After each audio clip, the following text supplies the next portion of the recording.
பெருமாள் தாயார் வழிபாடு, கோவிந்தநாமாவளி உச்சாடனை செய்வது, நாராயணியம் சோத்திரத்தை கேட்பதெல்லாம் விசேஷமாக தரும்.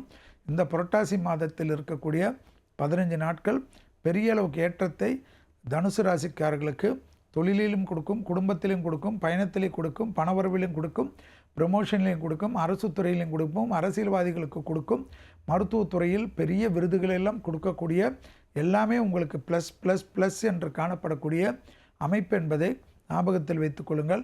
கழுத்து பகுதி, தைராய்டு பகுதி, முதுகு தண்டுவடம் மருத்துவ ஆலோசனையை எடுத்துக்கொள்வது ஏற்றத்தையும் நம்பிக்கையும் ஏற்படுத்தி கொடுக்கும். தொழில் ரீதியாக அனுகூலங்கள் காணப்படும். கோவிந்த நாமாவளி என்ற மந்திரத்தை உச்சாடனை செய்வதன் மூலியமாக பெரிய வெற்றிகளை பெறக்கூடிய ராசிக்காரர்கள் தனுசு ராசிக்காரர்கள் இடமாற்றங்கள், வீடு மாற்றங்கள், தொழில் மாற்றங்கள், உத்தியோக மாற்றங்கள், ப்ரமோஷன் மாற்றங்கள் என்று எல்லா விதத்திலும் டக்கு டக்கு டக்கு டக்கு என்று ஏற்படக்கூடிய அனுகூலம் மிகப்பெரிய சந்தோஷத்தையும் மிகப்பெரிய நம்பிக்கையும் ஏற்படுத்தி கொடுக்கும்.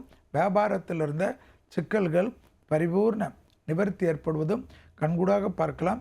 புது தொழில் தொடங்கக்கூடிய அமைப்பு, வேற்றுமொழி மனிதர்களால் ஆதாயங்கள் பெறக்கூடிய அமைப்பு, முதலாளித்துவத்தில் இருந்த பாதிப்புகள் பரிபூர்ண நிவர்த்தி ஏற்படக்கூடிய அமைப்பு.